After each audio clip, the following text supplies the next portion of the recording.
24시간 내내 전혀 잠이 오지 않고 잠을 못 자는 기간이 4, 5일 연속되는 경우 치료 방법을 알고 싶습니다. 실제로 자세히 병력을 들어보면 밤에 조금씩 주무시는 경우가 대부분입니다.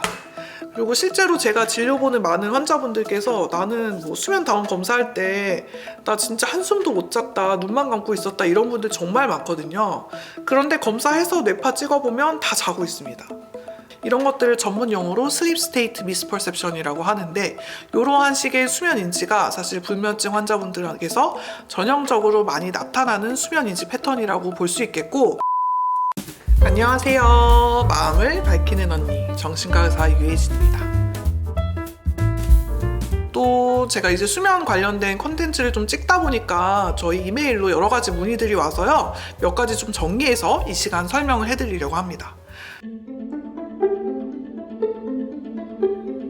첫 번째로 이제 뭐 미국에 가면 이제 마트에서 뭐 멜라토닌 젤리나 뭐 알약 같은 것들을 판매를 합니다.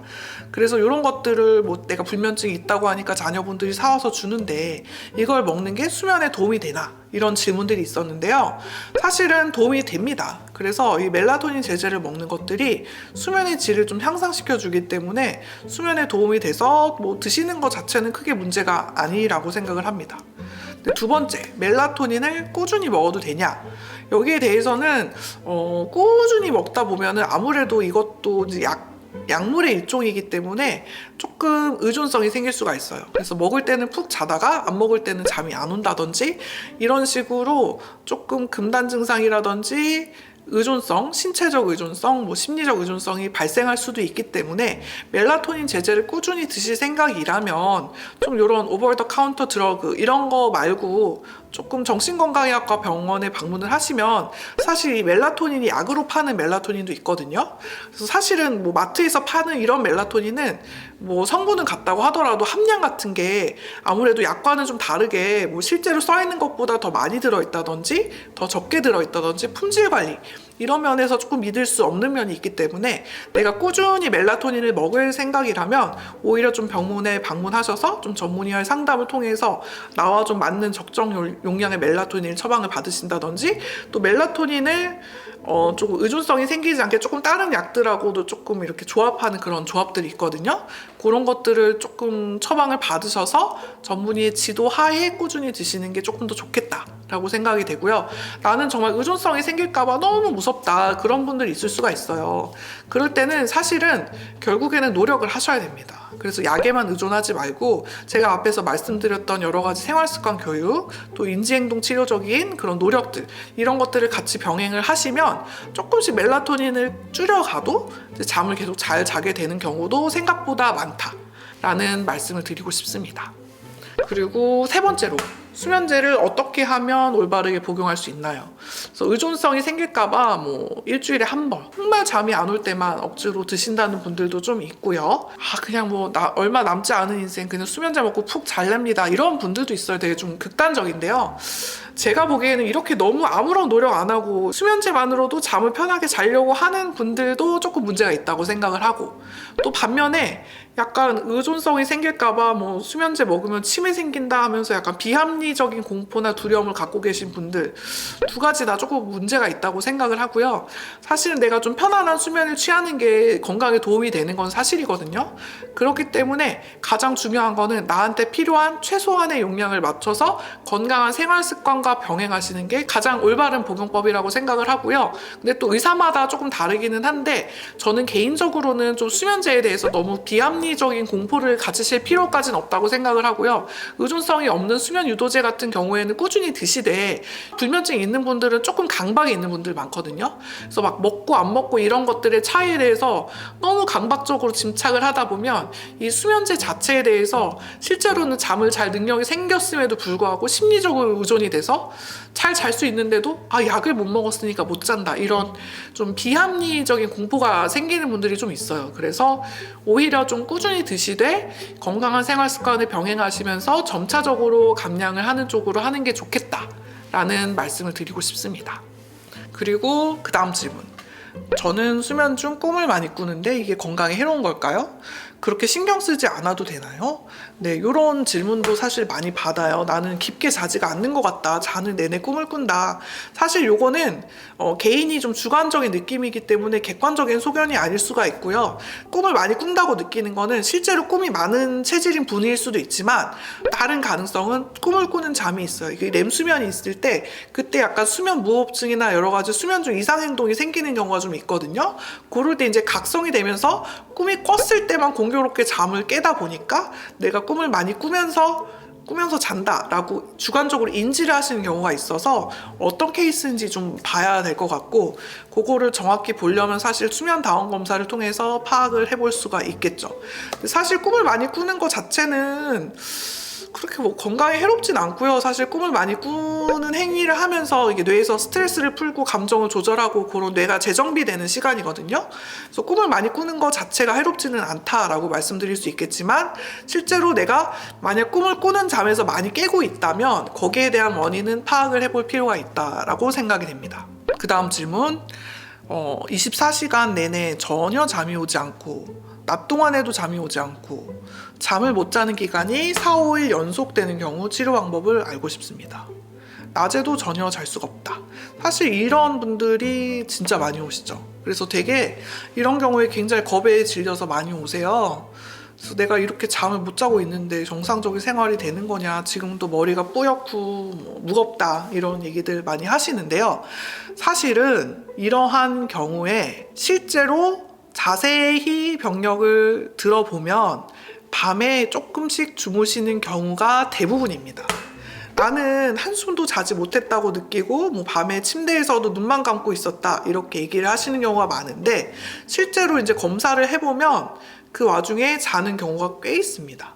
그리고 낮에도 이제 낮잠을 자는데도 본인이 인지하는 경우가 되게 많아서, 이러한 경우에 실제로 못 자는 경우는 그렇게 많지 않다. 한 10에서 20%? 한 대부분은 나는 못 잔다고 느끼지만 자는 경우가 훨씬 많다라고 생각을 하시면 되겠고, 사실 이런 상태인데 병원에 왔다는 것 자체가 자고 있다는 뜻이겠죠? 그리고 실제로 제가 진료보는 많은 환자분들께서 나는 뭐 수면 다운 검사할 때 나 진짜 한숨도 못 잤다, 눈만 감고 있었다, 이런 분들 정말 많거든요. 그런데 검사해서 뇌파 찍어보면 다 자고 있습니다. 그래서 내가 못 잤다고 느끼는 거랑 실제로 내가 잔 거랑은 좀 다르다. 이런 것들을 전문 용어로 Sleep State Misperception이라고 하는데, 이러한 식의 수면 인지가 사실 불면증 환자분들에게서 전형적으로 많이 나타나는 수면 인지 패턴이라고 볼 수 있겠고, 내가 이렇게 못 자는데 걸어 다니고 먹고 자고 생활 이것저것 다 한다라고 하면 이건 잔 거라고 보시면 됩니다. 여러분 아셨죠? 그리고 사실 뭐 이렇게 느끼시는 경우에 이제 치료 방법은 쉽습니다. 사실은 뭐 그냥 수면제 주면 다 자요. 그런데 중요한 거는 그 잠을 재우는 게 문제가 아니라 이렇게 잠을 못 잔다는 공포, 두려움, 잠에 대한 강박, 이런 것들이 얽혀 있어서 이런 식의 잘못된 인지로 이어지는 경우가 많기 때문에 거기에 대해서 여러 가지 상담하고 생활 습관을 잡아드리고 이런 불안감을 좀 조절해드리고, 이런 치료가 오히려 불면증에 대한 치료보다 더 중요하다는 점을 강조드리고 싶고, 사실 잠 재우는 거는 의사 입장에서 일도 아닙니다. 그냥 수면제 세게 주면 다 자거든요. 근데 중요한 거는 의사가 목표로 하는 거는 수면제의 양을 최소화하면서 가장 최소한의 양으로 편안한 잠을 잘 수 있게 하는 게 목표인데, 그럴 때는 오히려 잠에 대한 비합리적인 신념이나 불안감, 공포, 이런 거에 대해서 충분히 상담하고 좋은 습관을 잡아가고, 그런 부분들이 그 수면제 약물 치료보다 훨씬 중요하다는 거죠. 자, 그리고 좀 연세가 좀 있으신 분들께서 이제 신체 리듬에 대해서 조금 더 설명을 해주셨으면 좋겠습니다. 왜냐하면 나이가 들다 보니까 수면과 신체 리듬이 밀접한 관계가 있는 것 같습니다. 그리고 나이가 들면 수면 시간이 어느 정도 되는지요? 개인에 따라서 초저녁잠이 많은 사람과 늦게 자는 사람은 어떻게 다른가요? 사실은 이 잠이라는 것도요, 사람의 얼굴이 다 다르게 생겼잖아요. 체질도 다 다르고. 그런 것처럼 잠을 자는 습관이나 잠을 자는 깊이나 어떤 잠의 구조 같은 것도 사람들마다 다 다릅니다.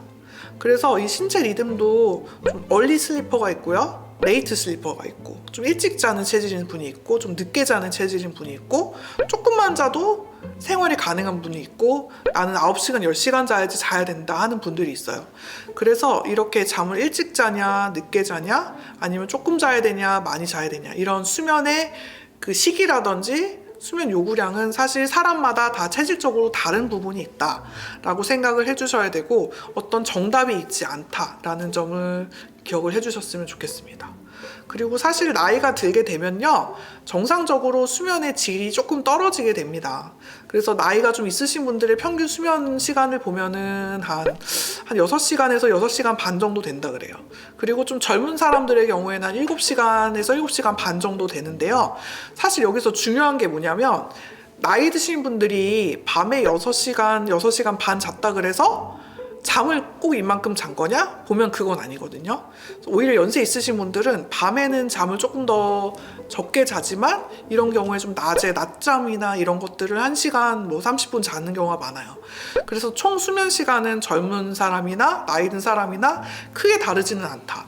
하지만 좀 나이가 들다 보면은요, 수면의 구조가 조금 바뀌게 되면서 젊은 사람에 비해서 조금 얕은 잠이 많아지고 좀 깊은 잠이 좀 줄어들고 이런 식의 패턴의 변화는 있을 수 있겠지만 수면의 질이 좀 떨어지는 건 있지만 양 자체는 크게 다르지는 않은 것 같다라고 보시면 되겠고, 또 나이가 들게 되면 전진성 수면 위상 증후군이라 그래서 생체 시계가 정상적으로 조금 앞당겨져요. 그래서 할머님들 보시면 되게 일찍 자고 새벽같이 일어나셔서 활동하시는 분들 많죠.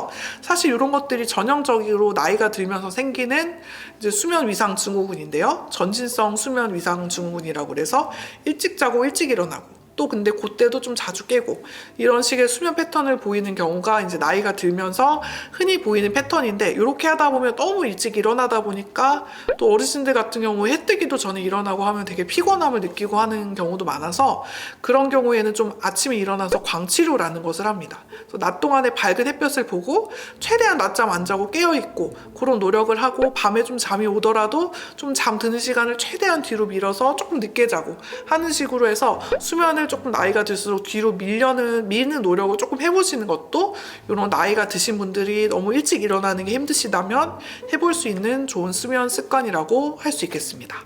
또 필요한 경우에는 조금의 약물 치료를 하는 게 오히려 도움이 될 수가 있어요. 그래서 불면증에 대해서 비합리적인 공포를 가지고 치료를 안 받다가 이게 만성화되고 부적응적인 잘못된 자기만의 신념이나 습관이 이렇게 자리 잡아 버리는 게 사실은 더 치료하기가 어렵거든요. 그래서 불면증이 내가 오래되고 좀 잘못된 습관들이 있는 것 같다라고 생각하시는 분들이라면 꼭 수면 클리닉을 방문하셔서 여러 가지 인지행동 치료, 필요하면 약물 치료, 여러 가지 필요한 도움들을 받으시면 정말 좋은 수면의 질은 당연히 따라오게 되는 겁니다. 그러니까 여러분들도 너무 불면증 걱정하지 마시고 필요한 경우 전문가의 도움을 받으셨으면 좋겠습니다. 이 영상이 도움이 되셨다면 좋아요, 구독, 알림 설정 부탁드립니다. 밝히는 언니와 함께 마음의 빛을 밝혀봐요.